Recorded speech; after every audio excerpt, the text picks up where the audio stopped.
In 2019, we brought you Bardstown. 5 murders in Kentucky, all of them unsolved. Do you feel safe in Bardstown? I've lived here my whole entire life, but somewhere people are pushing stuff in the back and ignoring it. In Season 2, we're going beyond Bardstown, hundreds of miles south to a place in Louisiana called Lacombe.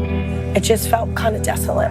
Kind of isolated. Very isolated. Where a former preschool teacher grows more and more afraid to leave home. I could always tell Nan's anxiety rate based on the length of her phone calls. It had to have been getting bad if she felt the need to be able to have a gun no matter where she was. I really had no idea what was going on under the surface with her.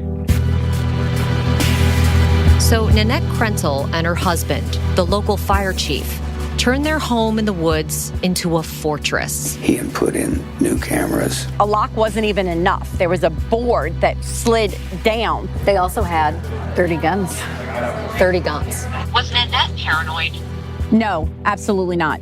But when the fire chief's home, that fortress, goes up in flames, Nanette is nowhere to be found. And just immediately started screaming, they killed her. As months go by and a tragedy goes unexplained, a family takes it upon themselves to get answers, to figure out what really happened to the fire chief's wife. This ain't right.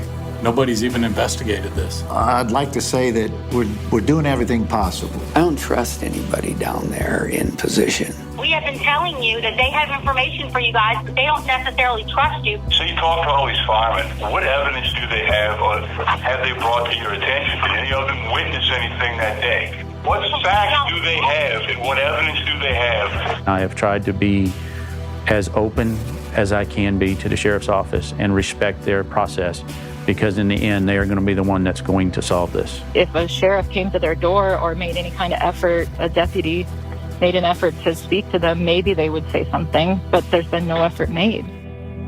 Beyond Bardstown, Lacombe, a new season of the hit podcast coming soon from Vault Studios and WWL-TV. She said, as long as I have my guns and the cameras and I'm at home, I'm safe.